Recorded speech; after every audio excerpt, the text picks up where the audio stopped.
कर्माबाई को मारवाड़ की मीरा भी कहा जाता है।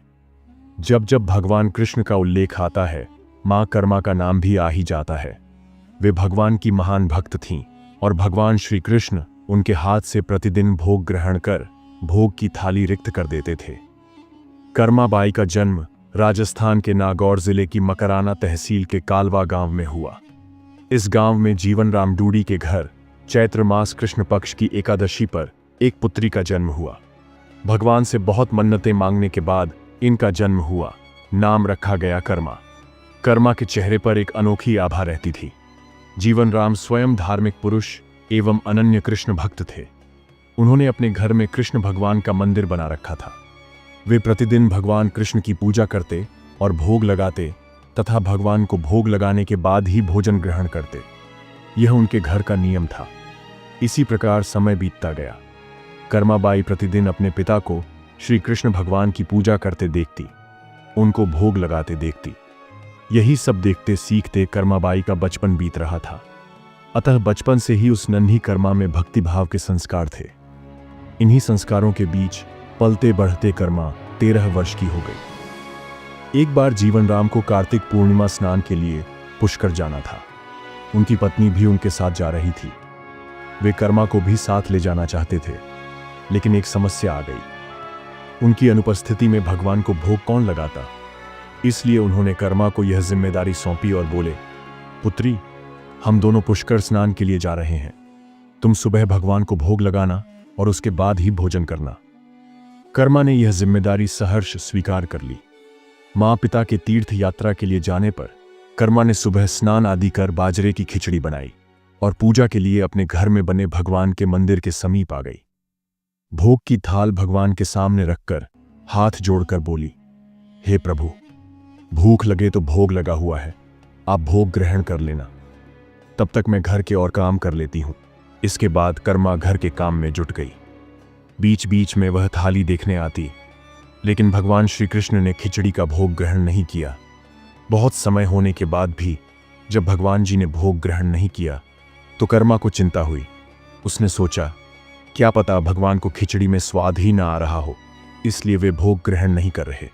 इसमें घी या गुड़ की कमी रह गई होगी। फिर जाकर उसने खिचड़ी में गुड़ व घी मिलाया और वहीं बैठ गई। लेकिन भगवान ने फिर भी भोग ग्रहण नहीं किया। तब मायूस होकर कर्मा ने कहा, हे प्रभु, आप भोग ग्रहण कर लीजिए। माँ बापू पुष्कर नहाने गए हैं। आपको भोग लगाने के लिए अभी कुछ दिन वे नहीं आएंगे। आपको भोग लगाने की जिम्मेदारी मुझे दी गई है, इसलिए आपको भोग लगाने के बाद ही मैं भोजन ग्रहण करूंगी। कुछ क्षण बाद भगवान ने फिर भी भोग ग्रहण नहीं किया। फिर कर्माबाई भगवान श्री कृष्ण से शिकायत करते हुए बोली, माँ पिताजी, जब आपको भोग लगाते हैं तब तो आप भोग ग्रहण कर लेते हैं, फिर आज क्यों भूखे बैठे हैं? इतनी देर हो गई है, खुद भी भूखे बैठे हैं और मुझे भी भूखा रखा है। यह सब बोलकर कर्माबाई भगवान के भोग ग्रहण करने की प्रतीक्षा करने लगी। परंतु यह क्या, अब तो सुबह से दोपहर, दोपहर से शाम हो चली। भूखी कर्मा अब मायूस हो गई और दुखी होकर रोते हुए बोली, हे भगवान जी, आप भोग ग्रहण कर लीजिए, अन्यथा मैं भी भूखी ही रहूंगी। अंततः कान्हा की मूर्ति से आवाज आई। कान्हा बोले, कर्मा, तुमने पट तो बंद किया ही नहीं, तो मैं भोग ग्रहण कैसे करूं? यह सुनकर कर्मा ने पट खींचकर ओंठ कर दी। भगवान श्री कृष्ण ने खिचड़ी का भोग ग्रहण किया और थाली पूरी खाली हो गई। कर्माबाई ने पलटकर देखा तो भोग की थाली में भोग रिक्त हो गया था। तब कर्मा बोली, हे भगवान, इतनी सी बात थी तो पहले बता देते। खुद भी भूखे बैठे और मुझे भी भूखा बिठा रखा था। इसके बाद कर्मा ने भी खिचड़ी खाई। अब तो प्रतिदिन कर्माबाई खिचड़ी बनाती और कान्हा जी भी प्रतिदिन भोग ग्रहण करने आते। इसी बीच कर्माबाई ने सोचा कि सबसे पहले कान्हा जी को भोग लगा देना चाहिए। क्या पता उन्हें जल्दी भूख लग जाती हो। घर की साफ सफाई, नहाने धोने के कारण भगवान के भोग में देर हो जाती हो। फिर वह सबसे पहले उठकर बिना किसी कार्य को पूरा करे भोग बनाती और प्रभु को भोग लगा देती। फिर कर्माबाई अपने दिन भर के कार्य करती। कुछ दिनों बाद उसके माँ बापू तीर्थ से लौट आए। आते ही पिता ने अपनी लाडली पुत्री से पूछा, पुत्री, तुमने किसी भी दिन भगवान को भूखा तो नहीं रखा? कर्मा बोली, नहीं पिताश्री, मैंने भगवान जी को प्रतिदिन भोग लगाया। फिर कर्माबाई की माता किसी काम से रसोई घर में गई तो उन्होंने देखा, जाते समय तो गुड्डा का मटका पूरा भरा हुआ था, अब खाली कैसे हो गया। उन्होंने कर्मा को बुलाया और पूछा, पुत्री, गुड़ कहाँ है। कर्मा ने बताया कि रोज भगवान कृष्ण उसके पास आते और खींचड़ी का भोग ग्रहण करते। कहीं मिठास कम न हो जाए इसलिए खींचड़ी में गुड़ ज्यादा डाल दिया करती थी। कर्माबाई ने कहा, कान्हा जी ने बहुत देर तक खिचड़ी का भोग ग्रहण ही नहीं किया था, फिर पट बंद करने पर किया। यह सुनकर कर्मा के माता पिता चकित रह गए। वे जिन ईश्वर के आशीर्वाद प्राप्त करने हेतु इतनी दूर पुष्कर यात्रा पर गए थे, जिन्हें पाने के लिए लोग न जाने क्या क्या करते हैं, वे भगवान उनकी बेटी के हाथ से उनके घर में खिचड़ी का भोग ग्रहण करते हैं। यह कैसे संभव है। उन्होंने सोचा कि हमारी बेटी बावली तो नहीं हो गई।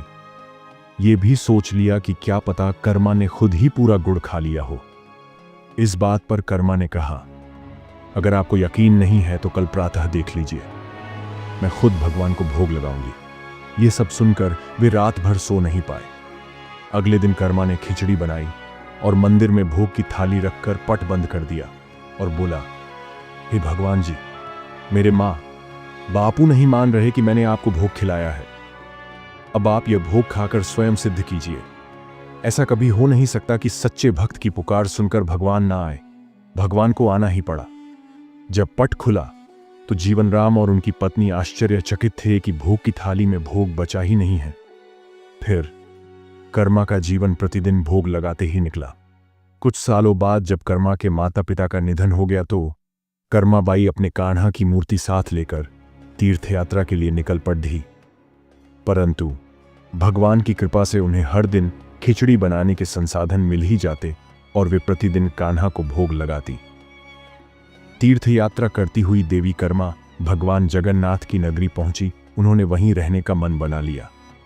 वहां भी रोज भगवान को खिचड़ी का भोग लगाती। भगवान भी प्रतिदिन उनके भोग को ग्रहण करते।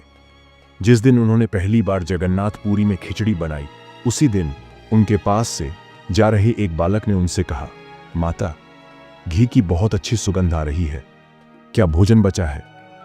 मां कर्मा ने कहा, हां बालक, बचा है, तुम बैठो, मैं तुम्हें देती हूं। यह कहकर देवी कर्मा ने उस बालक के लिए भी खिचड़ी लगा दी। बालक पूरे मन से स्वाद लेकर खिचड़ी खा रहा था। देवी कर्मा को यह देखकर सुख की अनुभूति हो रही थी। बालक ने खाते खाते पूछा, माता, क्या मैं कल भी आऊं? तो क्या आप मुझे खिचड़ी खिलाओगे? यह सुनकर देवी कर्मा मुस्कुराई और बोली, हां पुत्र, तुम प्रतिदिन आओगे तो मैं प्रतिदिन तुम्हें खिचड़ी खिलाऊंगी। यह सुनकर बालक प्रसन्न हुआ और प्रतिदिन देवी कर्मा के पास खिचड़ी खाने आया करता। एक दिन की बात है, सूर्य उदय होने के बाद माता कर्मा स्नान करने के लिए जा रही थी। जाते समय एक साधु मिले। उन्होंने कहा, माता, देखने में तो आप भक्त प्रतीत होती हैं, कहां जा रही हो? माता ने कहा, मैं स्नान करने जा रही हूं। साधु ने बोला, इस समय स्नान? एक भक्त को तो ब्रह्म मुहूर्त में ही स्नान आदि कर लेना चाहिए। माता बोली, महाराज, उठ तो मैं जल्दी जाती हूं, पर ठाकुर जी को भोग लगाने में देरी हो जाती है। साधु बोले, हे देवी, आप बहुत धार्मिक महिला हैं, भगवान को प्रतिदिन भोग लगाकर ही भोजन ग्रहण करती हैं, परंतु इन सब के भी नियम होते हैं। आपको बिना नहाए ऐसा नहीं करना चाहिए। आप तो भगवान की परम भक्त हो, तो हे देवी, प्रतिदिन साफ सफाई करने के बाद नहा धोकर ही भगवान को भोग लगाया करो। यह सुनकर देवी कर्मा ने उनको हाथ जोड़कर प्रणाम किया और कहा, जी महाराज जी, आप जैसा कह रहे हैं मैं वैसा ही करूंगी, मैं इस बात से अनभिज्ञ थी। फिर साधु बाबा वहां से चले गए। अगले दिन से देवी कर्मा साधु की आज्ञा का पालन करते हुए साफ सफाई नहा धोकर भोग बनाने लगी। परंतु अब भोग लगाने में देरी हो जाती और जब तक भोग नहीं लगता उस बालक को भी भोजन नहीं मिलता। बालक आकर माता से कहता, माता, देर हो रही है, भूख लगी है, भोजन दो।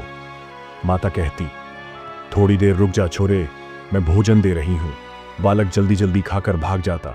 कुछ दिन ऐसे बीते, परंतु यह कौन जानता था कि वह बालक स्वयं भगवान जगन्नाथ हैं, जो प्रतिदिन बालक का रूप धारण कर कर्माबाई के हाथ से बनी खिचड़ी खाने आते थे। इतने दिनों में जब जगन्नाथ मंदिर का पट भोग के लिए खुलता तो भगवान के मुख पर की खिचड़ी का जूठन लगा होता। वहां के पुजारी ने मुस्कुराते हुए मन ही मन कहा, हे प्रभु, आपकी लीला भी अपरंपार है।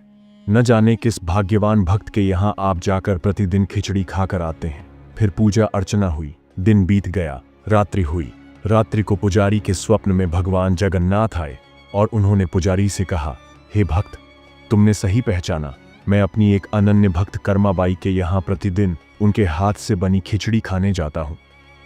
वह मुझे बिल्कुल अपने पुत्र सा लाड़ करती हैं। उनकी भक्ति से मैं अति प्रसन्न हूं। परंतु इसी मंदिर के एक साधु ने उन्हें कुछ आम जीवन की ज्ञानवर्धक बातें एवं उपासना का तरीका समझाया, जिससे मुझे भोग लगाने में अब उनसे देरी हो जाती है। इसी वजह से मेरे मुंह पर खिचड़ी लगी रह जाती है। आपने ये सोचा, प्रभु की लीला तो अपरंपार है, वह तो सर्वव्यापी है। एक ही समय अलग अलग स्थान पर हो सकते हैं, परंतु मुख पर खिचड़ी लगाने की लीला उन्होंने इसलिए रची ताकि पुजारी के मन में यह प्रश्न उठे। उस प्रश्न के निवारण में प्रभु पुजारी जी को यह बता सकें कि आम जीवन में हम अपने ज्ञान को जब दूसरे को बताते हैं तो वह सदैव ज्ञान के लिए होना चाहिए, न कि भक्ति के भाव को बदलने के लिए। क्योंकि सांसारिक जीवन के लिए ज्ञान आवश्यक है, ज्ञान महत्वपूर्ण है, परंतु जहां भक्ति होती है वहां ज्ञान का कोई काम नहीं है। भक्ति में भक्त अपने प्रभु के प्रेम में डूबा रहता है। उपासना के कई तरीके हैं, जितने भक्त उपासना के उतने ही तरीके। जब ईश्वर ने ही उपासना के तरीकों पर प्रश्न नहीं उठाया तो किसी को भी किसी और की भक्ति पर प्रश्न नहीं उठाना चाहिए। जो महिला प्रभु को बिना नहाए खाना देती है, उसका भाव सिर्फ इतना था कि मेरे प्रभु को जल्दी खाना मिल जाए, वह भूखे ना रह जाए, और यह प्रेम भाव प्रभु के लिए हर नियम से ऊपर था। इन बातों को सुनकर पुजारी जी ने साधु बाबा को बुलवाकर यह बात कही। साधु बाबा को भी अपनी गलती का एहसास हुआ कि वह भगवान और भक्त के बीच में आ रहे थे, और उन्होंने बिना समय गवाए माता कर्मा के पास जाकर कहा कि हे देवी, आप जैसे प्रभु को पहले भोग लगाती थी वैसे ही लगाइए। मैं आपकी भक्ति नहीं समझ पाया, इसलिए मुझे क्षमा करें। देवी कर्मा ने कहा, जी ठीक है, मैं कल से फिर से उसी समय पर वैसे ही भोग लगाऊंगी। माता कर्मा ने फिर उसी तरीके से भोग लगाना शुरू कर दिया और भगवान के मुख पर खिचड़े का जूठन अब नहीं लगा रहता। ऐसे ही कई वर्ष बीत गए। एक दिन पुजारी ने देखा भगवान जगन्नाथ की आंखों से आंसू बह रहे हैं और वह भोग ग्रहण नहीं कर रहे। तब उन्होंने मन ही मन भगवान से पूछा, हे प्रभु, ऐसा कौन सा अपराध हुआ हमसे कि आपने भोग ग्रहण नहीं किया और आपकी आंखों से आंसू भी बह रहे हैं? प्रभु, यदि हमसे कोई अपराध हुआ है तो हमें क्षमा करें और भोग ग्रहण करें। आपके भक्तजन प्रसाद के लिए प्रतीक्षा कर रहे हैं। फिर क्या था, भक्त वत्सल प्रभु ने प्रसाद ग्रहण कर लिया। फिर स्वप्न में भगवान बोले, पुजारी जी, आज मेरी मां कर्माबाई इस लोक को छोड़कर मेरे निज लोक को विदा हो गई है। अब मुझे कौन खिचड़ी बना के खिलाएगा? कौन मुझे अपने बेटे की तरह लाड़ करेगा? अगले दिन पुजारी ने कहा, प्रभु, मां की कमी को तो कोई भी पूरा नहीं कर सकता, परंतु माता कर्मा द्वारा प्रतिदिन आपको लगाया जाने वाला खिचड़ी का यह भोग उन 56 भोगों से सर्वप्रथम पहले दिया जाएगा। यह प्रथा अनंत काल तक चलती रहेगी। इस तरह आज भी जगन्नाथ भगवान को खिचड़ी का भोग सबसे पहले लगाया जाता है। उसी दिन से भगवान जगन्नाथ के भोग में कर्माबाई की खिचड़ी भी चढ़ने लगी। यह थी भक्त कर्माबाई की कथा और उनके खिचड़ी से जुड़ी प्रभु की लीला। ऐसी ही सनातन धर्म से जुड़ी प्रेरणादायक कथाओं को जानने के लिए हमारे साथ जुड़े रहिए। जय जगन्नाथ।